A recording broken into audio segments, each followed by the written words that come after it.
abantu bose nabo witeka, abantu bose si abana b'Imana. Amen. Wabaye umwana w'Imana umunsi wemera Kristo umwami n'umukiza. Utera intambwe, aguteza intambwe, akuvanaho wari uri, akushyira mu yindi leta, mu kindi gihugu. So kriteriya ya mbere ngewe kugira ngo nimbe mfite uburenganzira bwo kuba umuragwa nuko mba nabaye umwana.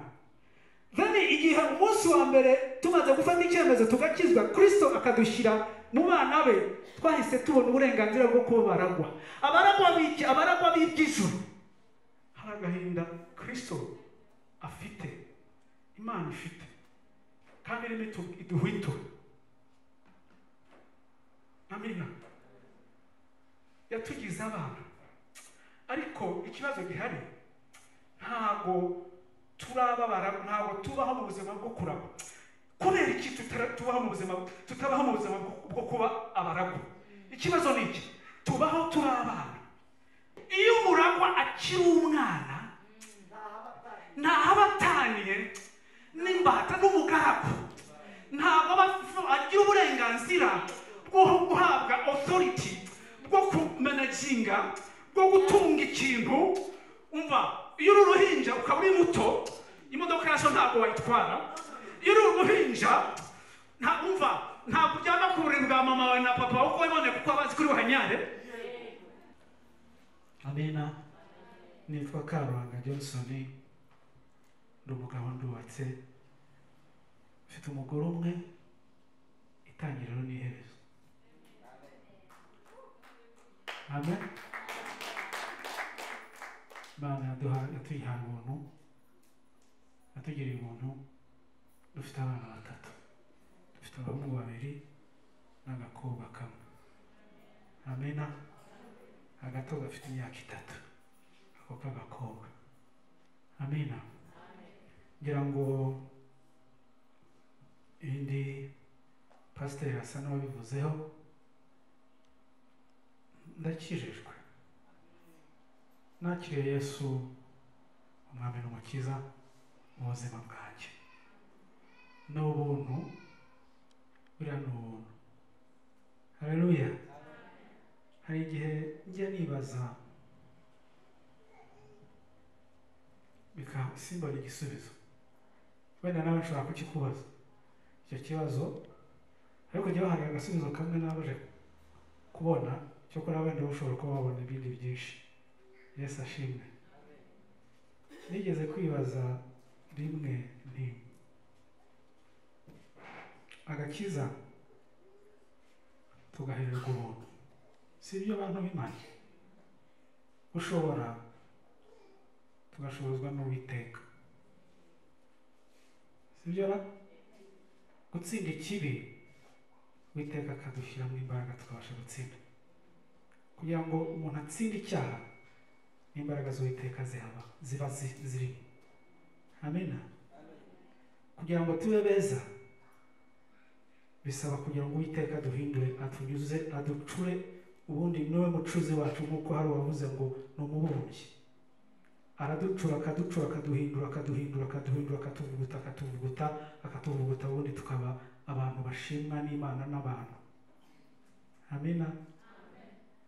Noneho muri make, muri kamere yacu nta muntu uri mwiza muri kamere ye. Noneho narangiza nkagira ikibazo hanyuma gikomeye cyane. Noneho nabara nkavuga, ariko se ko mbona nta kintu na kimwe nigeze nkora nakwita ko ari icyanjye, ubu impano y'ubugingo ikomeye cyane ihenze gutya, niki kizatuma nyihanga? Yesu ashimwe. Ni iki gituma kizatuma Uwiteka ampa ikintu cy'agaciro gakomeye cyane, ikintu gihenze cyane, kiruta ibi bintu byose biri ku isi. Amena.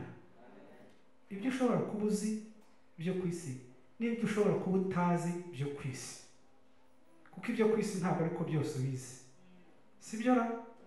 Ariko uremeranya nanjye ko ubugingo bufite agaciro kurusha ibyo uzi n'ibyo utazi byitwa byiza byo kuri isi. ubugingo buri hejuru yabyo. Noneho Uwiteka Nyiringabo yarangiza umuntu wakoze utwo tuntu kandi byose yarateruwe, yarangiza akamuha icyo kintu. Ntabwo Imana yanjye, none se ni iki mfite cyo kwirata mu maso yawe? Muragifite?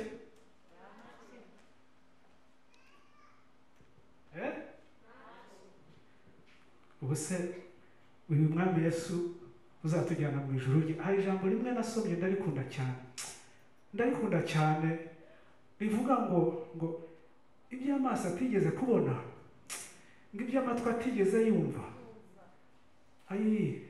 murabyumva ariko ngo ibyo bintu nibyo Uwiteka bikiye abera. Murabyumva ariko nuvuga ibyo tutazi nibyo Uwiteka bikiye abera kuri wa munsi azagaruka. Ariko murabyumva, muramwumva, murumva ibyo bintu, ibyo nibyo Yesu atubikiye. Ni byiza bihebuje, niryo jambo nakoresha. Noneho icyo kintu nicyo Uwiteka azaraga abantu bamukiranukira, ariko batamukiranukira ahubwo yateye gukiranuka. None si ubwo kwirata kwacu kuri hehe? Ni iki twakwirata? Ariko nza gukuramo njyewe ijambo rimwe gusa, wenda nawe uzamfashe ukomeze utekereze, ukomeze unasome Bibiliya, kandi burya Umwuka Wera niwe utwigisha akanaduhumura amaso yacu, tukabasha kubona, tukabasha kumva ibyo tutumvaga. Njye nabanyemo akantu kamwe gusa, ikintu kitunga umuntu wakijijwe kigatuma azabona ubugingo, ni ukumvira. Yesu ashimwe, Yesu ashimwe. Kumvira Uwiteka nicyo kizaguhesha ibyo bintu by'agaciro katagira akagero. Amena.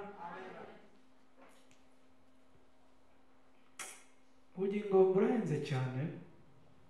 Niba ushaka kumenya kwemera ko ubugingo buhenze, uzagenda usome mu Matayo uburebe Satani aza kugerageza Kristo.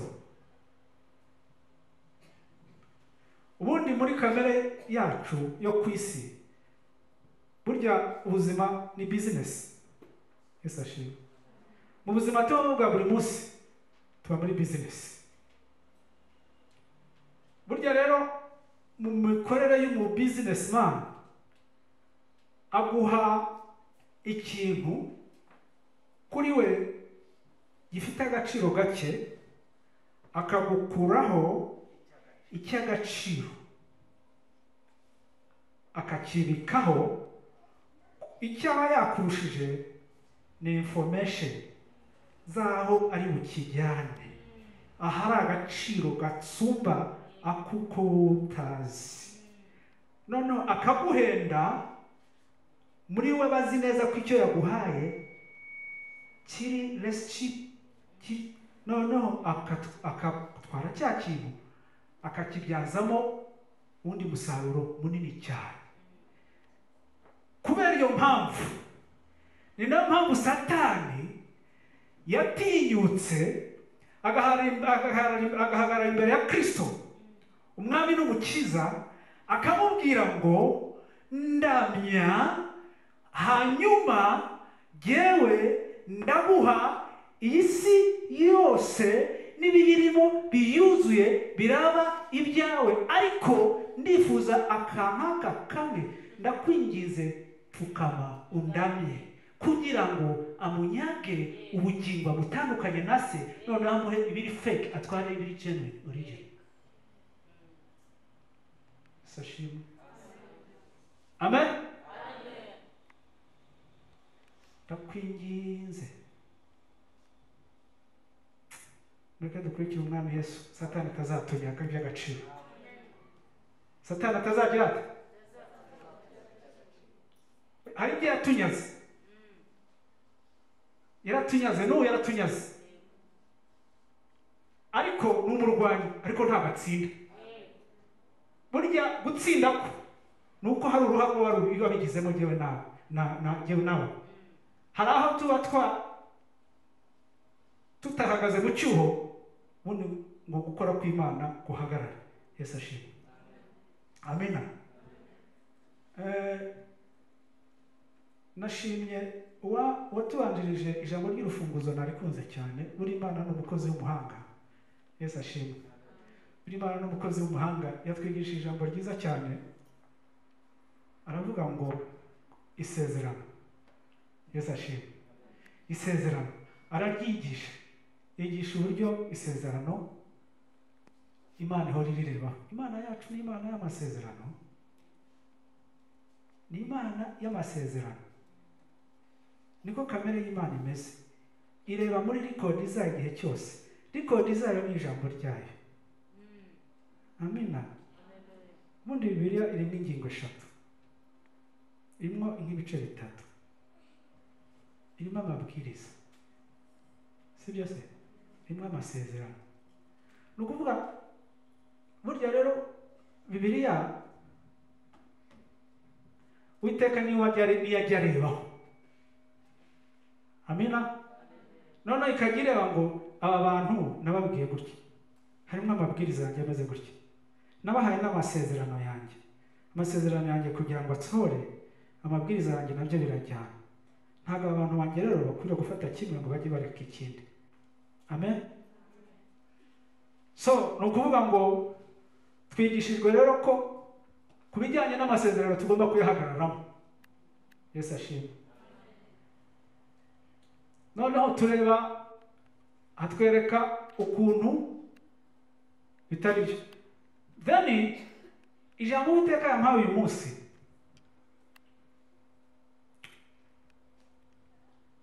ni ingaruka zo kutakora cyangwa zo kutaba muri ya gahunda twigishijwe ku isomo rya mbere. Naho rero nicaye yanda ko ariko Uwiteka ni igitangaza. Yewe message nahawe uno munsi yo kubasangiza ni ingaruka zo kutaba mu buzima bwa kimwe twahoze twigishwa n'umwarimu wacu wa mbere. Yesu ashimwe. Ni ingaruka ni nyinshi cyane. Mureke dusome Bibiliya. Ijambo umutwe w'ijambo wenda ushobora kugira ngo yo natekerejeho. Aravuga ngo kuki tubaho nk'abagaragu kandi turabaragwa? Kuki tubaho nk'abagaragu kandi turabaragwa? Ni ikibazo gikomeye. Yesu ashimwe.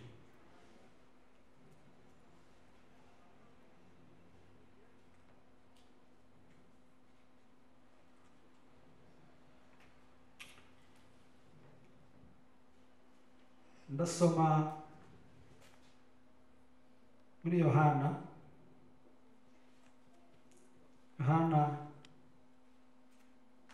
igice cya mbere, noneho mpere ku murongo wa 11, then wenda ndageza ku murongo wa 13. Amen. Ijambo ry'Uwiteka riravuga ngo yaje mu bye ariko abe ntibamwemera. 12. Cyakora aha niho nshaka ko mwumva cyane. Cyakora abamwemeye bose bakizera izina rye yabahaye ubushobozi bwo kuba abana b'Imana. Amina. Yabahaye ubushobozi bwo kuba abana b'Imana. Abo ntibabyawe n'amaraso cyangwa n'ubushake bw'umubiri cyangwa n'ubushake bw'umugabo, ahubwo babyawe n'Imana. Yesu ashimwe. Aho ngaho hanote. Noneho dusimbuke tujye mu rwandiko rw'Abagalatiya.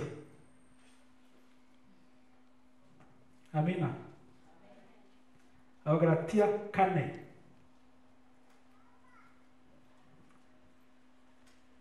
Ndasoma guhera ku murongo wa mbere enda ngeze ku murongo wa 3 noneho nongere nsimbuke some n'umurongo wa 6. Amina. Ijambo ry'Imana riravuga riti, ariko ndavuga yuko umuragwa iyo akiri umwana atagira icyo atandukanaho n'imbata, nubwo yaba ari nyiri ibintu byose, ahubwo ategekwa n'abamurera n'ibisonga kugeza igihe cyategetswe na se. Amen. Reka nongere manuke 6. Kandi kuko muri abana bayo nicyo cyatumye Imana yohereza umwuka w'umwana wayo mu mitima yacu, avuga ati, aba data. Nicyo gituma utakiri imbata, ahubwo uri umwana. Kandi rero ubwo uri umwana, uri n'umuragwa ubihawe n'Imana. Haleluya. Aya magambo mwayumvise? Mwayumvise? Ukirijwe yakiriye Yesu namanika ukuboko hano. Niba utarakira Yesu, nta Uwiteka guha umugisha Imana. Ngereranyije amaboko mbonye biranyereka ko hano dukijijwe. Haleluya. Yesu ashimwe. Yesu ashimwe. Rero ijambo ry'Uwiteka riratubwira ngo abakiriye Yesu, kuva umunsi njyewe nawe dufata icyemezo tugatera intambwe tukakira Yesu, tukamushyira akaba umwami n'umukiza wacu, twabaye abana b'Imana. Yesu ashimwe. Twabaye abana b'Imana. Twabaye abe, atugira be. Amina. Atugira be kuko yadukunze, kuko twamwemeye, twarizeye. Yesu ashimwe. Burya umuntu ukiri hanze, Imana, abantu bose ni abantu b'Imana. Sibyo? Si n'abantu gusa, ibiremwa byose ni iby'Uwiteka, n'abadayimoni na Satani ni iby'Uwiteka. Niwe muremyi, niwe waremye. Abantu bose nabo Uwiteka. Abantu bose si abana b'Imana. Amen. Wabaye umwana w'Imana umunsi wemera Kristo umwami n'umukiza. Utera intambwe, aguteza intambwe, akuvana aho wari uri, akushyira mu yindi leta, mu kindi gihugu. Aba ariho njyana. Amen. Kandi arakomeza aravuga ati, kuko uri umwana, wabaye umwana muri kriteriya no muri kamere zacu twebwe abantu mu muryango nyarwanda. Ngira ngo niba sinibeshye. Sibyo ra? Sibyo? Burya muri kriteriya ya mbere yo kugira ngo umuntu ajye guclaiminga heritage, umurage. Sibyo? Umurage. Mubabarire imwe n'imwe njya kuvuga mu Kinyarwanda nkashakisha amagambo yihuta, ntabwo bizaza ariko. Yesu ashimwe. Iyo umuntu kriteriya ya mbere umuntu ashingiraho iyo agiye kwakwa umurage, nuko aba ari umwana, nuko bazi ko ari umwana muri rwa rugo. Amina. Sibyo ba? Sibyo abantu b'Uwiteka? So kriteriya ya mbere ngewe kugira ngo nimbe mfite uburenganzira bwo kuba umuragwa, nuko mba nabaye umwana. Then igihe umunsi wa mbere tumaze gufata icyemezo tugakizwa, Kristo akadushyira mu bana be, twahise tubona uburenganzira bwo kuba baragwa. Abaragwa b'iki? Abaragwa b'iby'ijuru. Abaragwa b'iki? Abaragwa b'ibintu biri mu rugo rwa Kristo. Amina. Abaragwa b'iki? B'ibyo kwa data. umwe turira tuvuga ngo aba, dusenga tuvuga ngo aba data wa twese uri mu ijuru, tuvuga ngo izina rye ryubahwe. Amen. Uriya waducunguye uvuga ngo kuko natanze umwana wanjye mbere iki nabima, niba yaratanze umwana wayo ni iki ishobora kwima abantu? Amen. Kuko nakunze umwana w'umuntu. Amen. Ngatanga umwana wanjye w'ikinege. Uwikunda yishimira, ijwi ryamanutse mu ijuru rikavuga ngo uwo mwana uwo nkunda kandi nishimire. Sibyo ra? Uwo nguwo wongera wibuke ngo Imana Uwiteka Nyiringabo, reka mbabwire, ubundi iyo usubije mu nyurabwenge ugatekereza neza, nta kintu Uwiteka Nyiringabo yishigarije mu rwego rwo gutanga cyari gihenze kirenze gutanga Kristo mu bwami bwe. Mubyumve neza niko biri. Imana yatanze icy'agaciro cya nyuma kuri yo. Nta kindi kiri precious kereka yo niyo yarisigaye yonyine. Yonyine. No byongera bikanavuga ngo Uwiteka yaritanze. Yaragiye yadutangiyeho ikiguzi, yaragiye arigura.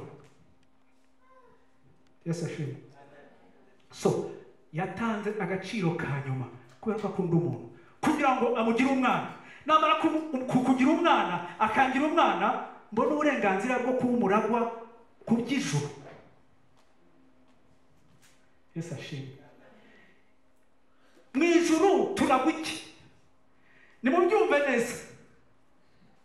Isomo riravuga riti mubyumve neza, amaherezo yo gukiranuka ni ubugingo, sibyo? Ariko ntabwo bivuze ko ubugingo ni igihembo cya nyuma. Ariko mu gihe wa munsi n'igihe bitaragera, tugomba kubaho dufite kriteriya n'ibintu bidufasha bikomoka kwa data, bituruka mu murage wacu. Are we together? Yes, ashimwe. Yes, ashimwe. Kendi mwarimu. Amen.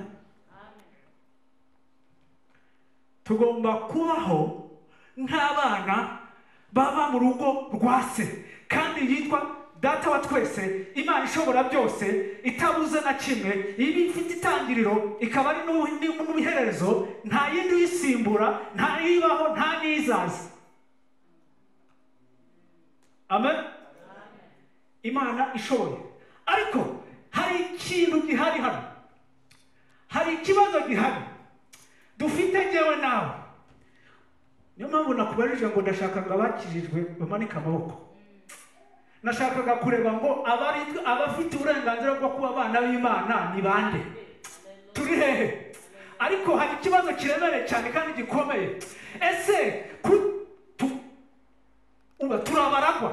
Twari twamara kuragwa n'iki? Ni ukuvuga ngo umwana agira uburenganzira bwo kugenda mu modoka ya se, umwana agira uburenganzira bwo kurira ku meza ya se, umwana agira uburenganzira bwo kurya ku byo ababyeyi baryaho, umwana agira uburenganzira kuryama ku gitanda, umwana agira uburenganzira bwo kubana n'ababyeyi aho bajya, umwana agira uburenganzira bwo kujyana n'ababyeyi aho bajya haheze ahandi h'icyubahiro, umwana ntabwo yitinya, umwana ntabwo atengurwa, umwana abana n'ababyeyi yisanzuye mu rugo iwabo. Umwana uri mu rugo, abanyarwanda bavuga ngo bavuna umuheha akagira.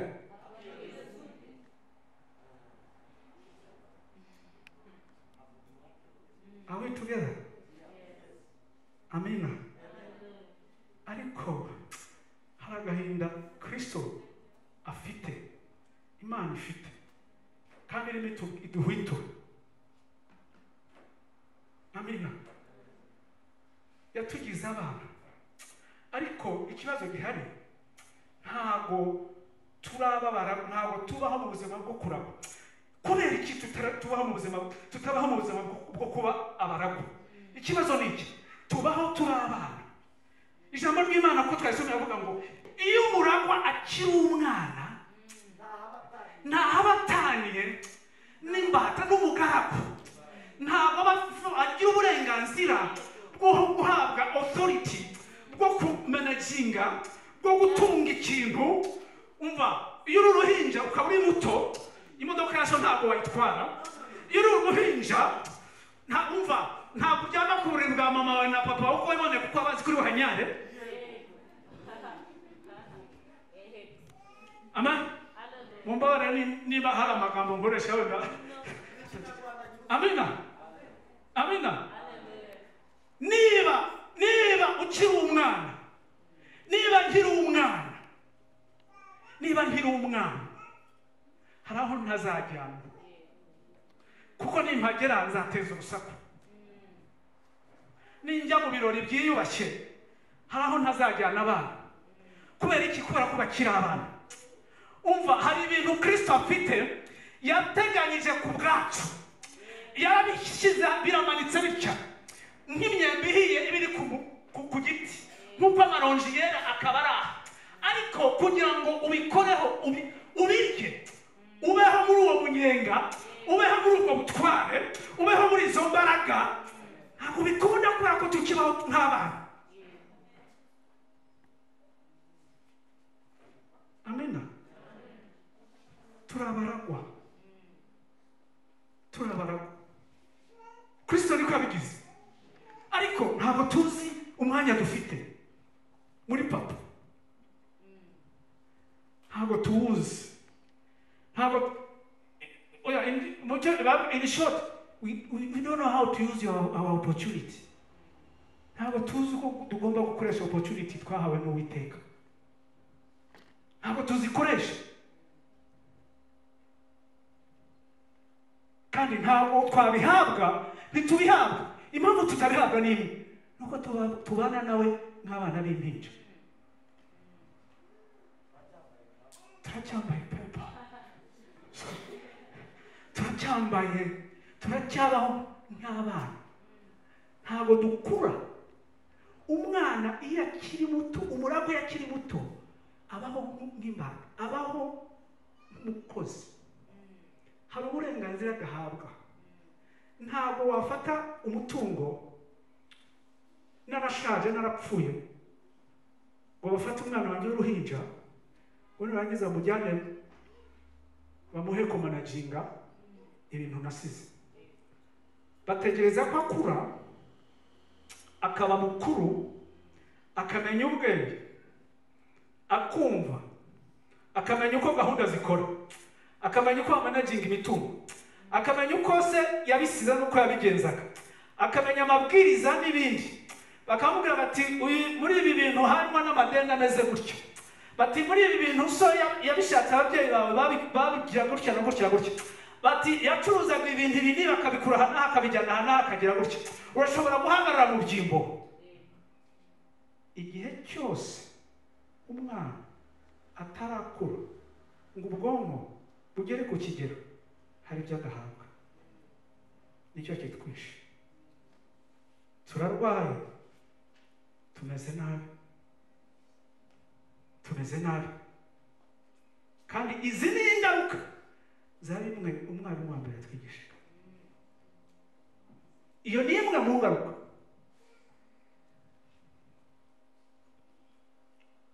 Tunanirwa kubaho mu murage wa data, kandi turi abana ba data.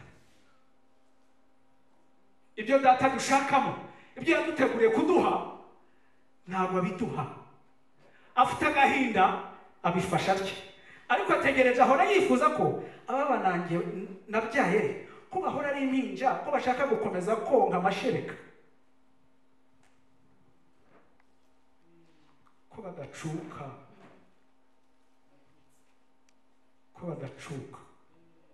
ko bakomeza ari abana. Ubu se nzabaha iby'agaciro bite?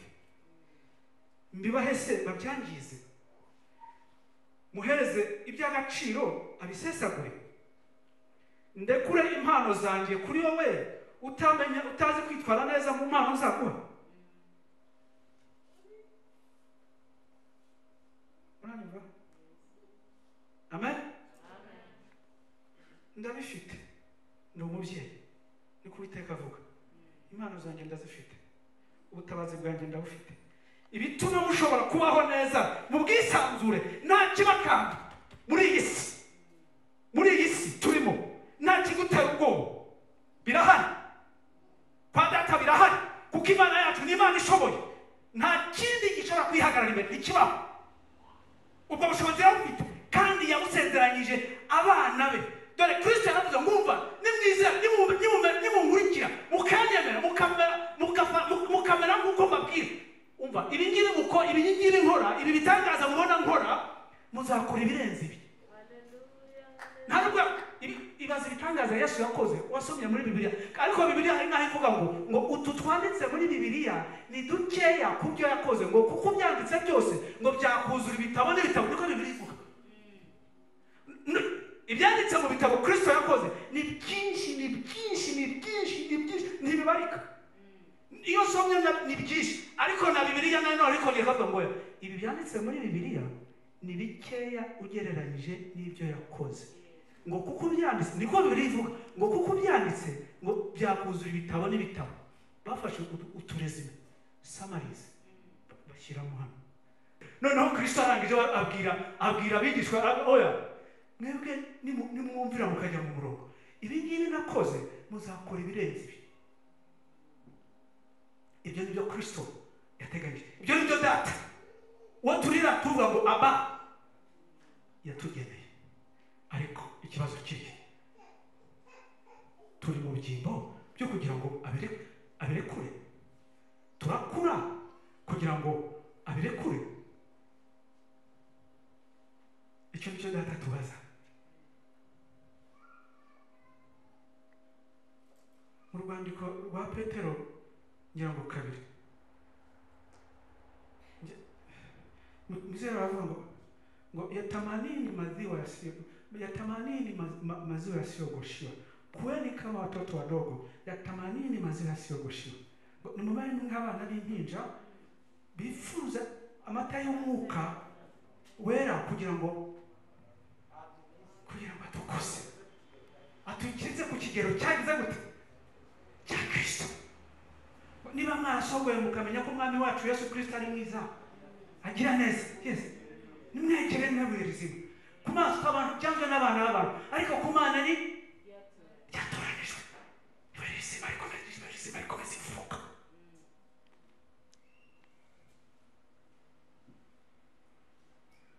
Amen. Twifuze ibiryo by'umwuka we, twifuze ibiryo by'umwuka we, twifuze. Iyo wifuje ibiryo by'umwuka we, wifuza ibiryo by'ijuru, wabifuza ibintu by'agaciro. Pastor, hari ikibazo gihari muri ibi bihe. Abakozi b'Imana cyahari kandi kiratugoye, nakibona. Ubu abantu bavuga ubutumwa, evangelist, muvuga ubutumwa, abarimu, burya abarimu n'abarezi bagenda bashyiramo amatofari kugira ngo urukuta rukomere, sibyo? Mwarimu agenda akosora utuntu, agenda ashyiramo inyurabwenge n'uburyo mu buzima bw'umukristo kugira ngo agende agira imizi ifatika ikomera, kugira ngo serwakiriya yose niza ntizamunyeganyeze ngo imukure mu byumba. Amenye Imana yizeye, amenye imikorere yayo, amenye kamere yayo, ahagarare mu byumbo adashobora kwivamo.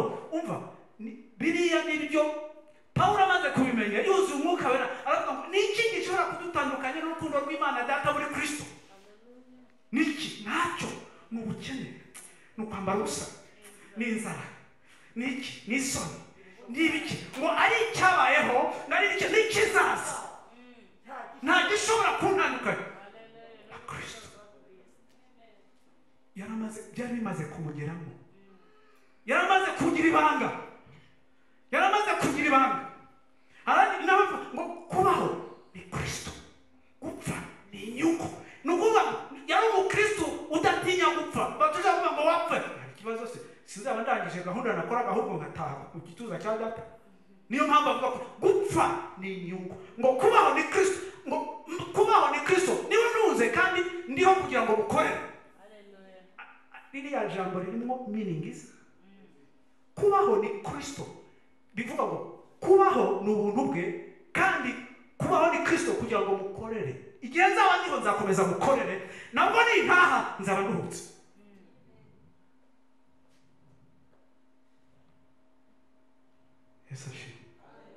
Yesu ashimwe. Data afite ibintu byo guha abana be kugira ngo babane nabyo babibemo. Afite amamodoka abana be ntibashobora kuyagendamo. Reka ngaruke ntange urugero mu buryo bwa kimuntu. Afite imodoka abana be badashobora kugendamo. Afite amariri meza abana be badashobora kuryamamo. Afite ibiryo biryoshye abana be badashobora kurya. Afite ibintu byiza mu buryo bwose bushoboka abana ntibashobora kubibamo kubera yuko banga bagakomeza kubimbinja.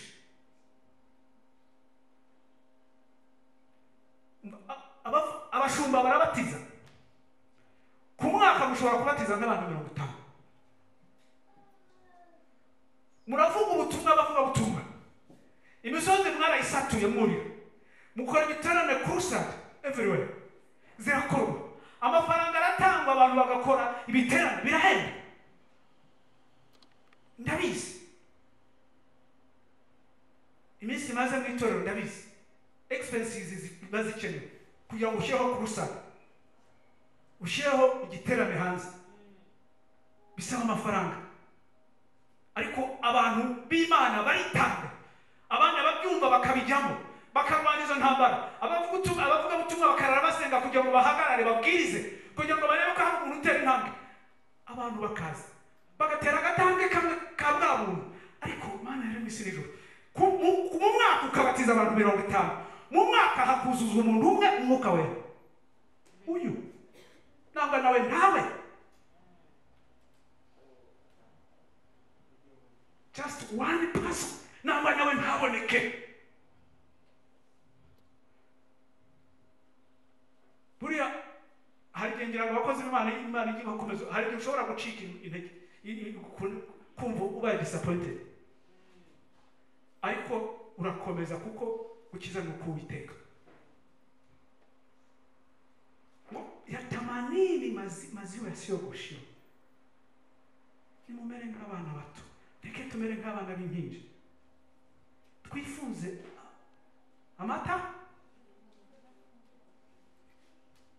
y'umwimerere adafunguye, turye ibiryo by'umwuka wera, duhazwe, twuzuzwe, tuba abantu babaho mu buzima bwo kwishimana n'Imana, tuba muri wa munyenga wa data, kuko turabaragwa. Please, turabaragwa. Kuki tubaho nk'imbata? Kuki tubaho nk'abakozi mu rugo rwa data kandi turabana? Ariko ibi byose biraba kubera yuko turacyabaho nk'impinja. Ntabwo dushaka kumenya uburenganzira bwacu, kandi ari bwo kutubatura bukatuvana ku bubata bwa Satani. Ubundi igihe cyose turi imbata, ariko ububata bwa Yesu ni ububata bwiza. No tukava iyo nuvuga ngo iyo ubayeho nk'uruhinja mu rugo rwa so, uburi imbata cyo kimwe n'imbata yo mu gihe cya kera cy'ibyaha. Umukristo ukabukirijwe ngo urakirijwe, waciye Yesu, imbaraga z'Imana ntabwo zirimo. Kandi iyo wakirijwe ukuvuga ngo ugomba kuba uri mu muriro, uri mu imbaraga z'Imana, waka ukeba ugira ukeba wakebute. Nta jambo ry'Imana wiga ngo rikubemo kugira ngo ni inkota, n'abavuga ngo ni inkota ngo umenye ijambo ry'Imana, none nturucukurimenya mu mutwe, rikuba mu mutima, wishime nora Mungu, ubeho nk'uko Imana ijambo riyobora, maze ubundi Uwiteka kuzuza imbaraga, ubundi inkota izahora mu kiganza cyawe. Kwenye ulimi kuna uzima na mauti. Uvuga ngo ku rurimi rwawe. Haleluya. Haleluya. Ngo kwifuza kumukiranutsi ni ihame mu maso y'Uwiteka. Uba ijambo ryakugiyemo, riraguhindura, riragucura, rikugira neza, uragororoka, none umaze kugoroka witwa umukiranutsi mu maso ya so wo mu ijuru, n'icyo wipfuje gihita kiri hamwe. Nta murozi uguhagarara imbere, ntawe gutera ubwoba. Oya, ijambo ry'Imana ngo twaremwe mu mwuka ntabwo ari uw'ubwoba, hatujya mu mibonano ya woga. Amina. Umwuka w'ubwoba ni uwa Satani, aranawukoresha. Iyo agabye ibitero arabanza agatera ubwoba. Iyo atera ubwoba, ubundi umwuka w'ubwoba ukuraho umwuka wo kwizera, ni counteract. Noneho n'ubwoba bukurwaho no kwizera. Iyo umuntu wizera ntabwo, you never shake easily. You never shake easily. Bukomeye. Kuko uba wizeye, ubuze uwo wizeye, ubuhamye muri bo utajegajega. Ibi nibyo Habakuki yavuze 3:17 ngira musomera Habakuki 3 mwumve. Haleluya. Yes, hasome pastor. Habakuki 3 mu izina rya Yesu. 17. Naho umutini utatoha n'inzabibu ntizera imbuto, bagahingira ubusa imyelayo, n'imirima ntiyera imyaka, n'intama zigashira mu rugo, n'amashyo akabura mu biraro. Nta kabuza ko nishimira Uwiteka, nkanezererwa mu Mana y'agakiza kanjye. Amen. Amen. Nubwo byagenda bite, n'abantu bamenye agaciro ko kadashingiye kuri ibi bintu bya hano, bamaze kurenga, bashaka Imana mu bumana, bakayishaka mu kuri no mu mwuka, bakayirebera aho igomba kureberwa, bakayishakira aho igomba gushakirwa, bakagendera mu nzira zayo. Ubundi, oh Yesu we, uri mwiza. Hati mushake, nubanze mushake ibyo ubwami bw'Imana no gukiranuka kwayo, ibindi byose muzabihabwa. Kandi reka mbase, umunsi umwe nigeze umwuka wera yigeze kumpa isomo. Nari mvuye ku kazi, hari nimugoroba mvuye ku kazi, noneho mfungura ndiuninga BBC Swahili broadcast. Noneho mfunguye channel ya BBC kugira ngo numve amakuru. Urabona BBC ni radio imenyerera ku makuru mpuzamahanga. Noneho mfungura radio, ndi mu modoka ntwaye, ndakomeza numva amakuru. Noneho hazamo Ariko Imana, hazamo message imwe y'abaganga bo muri Kenya, ngo hari tekinolojiya y'ubuvuzi bari bazanye mu gihugu cya Kenya. Noneho bavuga mbega ni advanced technology y'uburyo bwo gukora operation babaga umuntu. Ukuntu nabyumvaga ndabigereranya nk'ukuntu nabyumvaga, nyago ni nk'uburyo bwo gukoresha niba ari rezabibu n'amaroboti, ukuntu niba imashini noneho bakabaga umuntu uburyo runaka. Hari n'ukuntu ngira ngo n'udukovu tuba dutoya cyane, ikoranabuhanga risigaye ryarageze kure, basigaye babaga umuntu ugashaka inkovu ntuyibone kandi baramutanyaguje. Amen. Noneho umunyamakuru aramubaza ati se, umunyamakuru wa BBC numvaga baza uwo mu dogiteri, aramubaza ati ariko se, ati none iryo koranabuhanga mwazanye mu gihugu, urumva ubuvuzi ikiguzi cyabyo kingana iki? Amubwira ibiciro, ndibuka yamubwiye mu madolari, ariko yari menshi, yari ibihumbi by'amadolari gukora iyo operation. Noneho umunyamakuru ahita amubaza ati se, urumva ayo mafaranga atari menshi cyane? Ubwo ntabwo wumva ko ayo mafaranga ari menshi? Wa mudogiteri amusubiza ijambo, amusubiza mu buryo buri tekinika aramusubiza igisubizo nanjye ndacyumva numva kizanye logiki ariko mu by'ukuri amafaranga koko ni menshi none arangije aramubwira ngo ngira ngo Uwiteka niwe wari kuko yahise ambaza ndi mu muhanda numva umwuka wera yahise ambaza none ngira aramubaza ngo none wa mudokiteri aramusubiza ngo imashine ngo umuntu ni imashine numva ukuntu yamubwiye ngo umuntu ni imashine yakozwe nande n'Uwiteka sibyo ntabwo yavuze Uwiteka rero bamubwira ngo umuntu ni imashine ngo niba umuntu ari imashine ngo ukamujyana ku isoko ngo iyo mashine urumva wayigura amafaranga angahe umuntu abaye ari imashini ukayishyira muri butike ugashaka umuntu akaza ngo uyimugurishe imashine ariwo muntu ariko ari imashini iyo mashine urumva wayigurisha amafaranga angana iki niyo amakuru avuga ati ntagira akagero noneho arangije arambwira ngo niba wumva ayo mafaranga nkubwiye ari menshi gereranya n'agaciro k'aya mashine kugira ngo uyivure ngo nugereranya agaciro k'aya mashine yitwa umuntu ngo urahita ubona ko ayo mafaranga atari menshi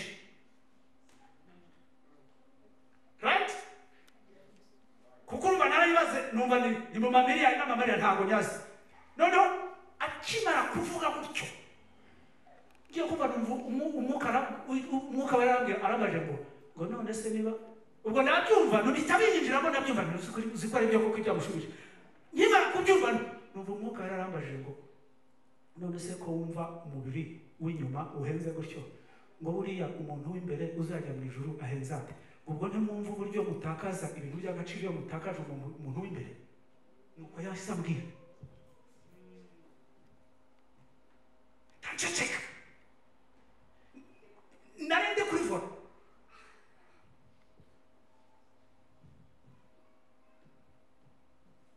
ariko ntabwo dushyiramo imbaraga ngo dukize umuntu wacu imbere ntabwo dushyiramo imbaraga kugira ngo Yesu wo mu ijuru arekure imbaraga arekure impano ziruzuye Kristo yarazitanze kugira ngo zubake itorero rye umva wowe nanjye ntabwo Uwiteka yaduhaye agakiza kugira ngo tuze muri iyi nzu hano twicara we have a lot to do dufite byinshi byo gukora dufite ibintu byinshi dukeneye gukora hari ibintu byinshi wowe ushobora gukora byinshi hari impano nyinshi zaryamye zarazibwe ntabwo yazirekura kuko ntabwo uri ready ntabwo imiyoboro uyizirura ngo acishemo amazi ye ntabwo jyewe nawe tuziruka ntabwo dutera intambwe ngo tugere mu buntu bwaho dukure noneho azirure arekura impano z'ubuhanuzi arekura impano zo kwigisha arekura impano z'amaso arekura impano byose byuzuye byose Uwiteka yahaye abantu kugira ngo bubake itorero ry'Uwiteka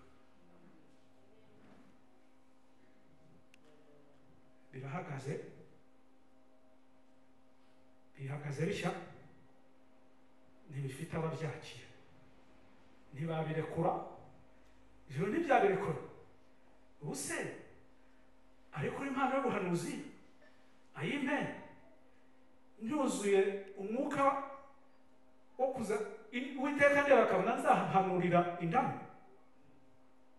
azabanza bireke kuko nabirekura kuri jye kuko ubugingo bwanjye burahenze kurusha impano y'ubuhanuzi nimujye mwumva imibare y'Uwiteka hari igihe ayimira ntayirekure kuko nayimpa izaba ari inzira yo kurimbuka yo yareba mu mutima wanjye akabona guca bugufi kwanjye kuracyari kure niyibona izaba ari ihembe ryo kwica abantu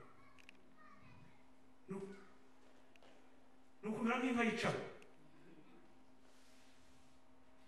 amavuta yo kwigisha Yesu we arakubwizaho Yesu we uzajya uturuka hariya abantu bapfukama urashaka ko uturuka hariya abantu bagapfukama nturamenya guca bugufi abirekure akongeraho inyenyeri kandi iby'ijuru biboneka mu buryo buri opposite aho umuntu abona umuntu yakaguye ntihakiri, aho ubona umuntu acira bugufi ntihakirirwa hejuru, yakureba agasanga ntabwo ufite amaguca bugufi ntabwo akongerera inyenyeri, arazirekura se, Imana arazirekura se, uzazikoresha ute? Itorero ry'Uwiteka riraryamye, imirimo y'Uwiteka irarambaraye, abantu tuzuye mu nzu y'Imana, ariko ntabwo dushaka kurya ku biryo bifatika tugakora. Haleluya, haleluya, haleluya. Uwiteka ntabwo dushaka aho turi, aradushaka ahandi, arashaka ko duhagarara mu byimbo kugira ngo intwaro z'ibirwanisho yateganyije kugira ngo izidufashe twubaka dukora n'imirimo ye, ntituyikorere mu bwoba no mu ruhu. Oya, ubundi Imana ibishaka ko niba uri umuvugabutumwa, niba uri umwarimu, niba uri umushumba, n'imbaraga z'Imana ziba ziri kumwe nawe kugira ngo zigufashe. Oya, umwanzi nahagarara imbere umumenye. Ntabwo Imana yaturemye ngo tube, Imana yaturemye ngo tube abaciye bugufi imbere yayo, ariko tube ibihangange imbere y'umwanzi. Ariko twahisemo no kuba abanyantege imbere y'umwanzi, adukurura cyo, ariko ibyo kwimira ntiyongere kugukura kwa data birahari.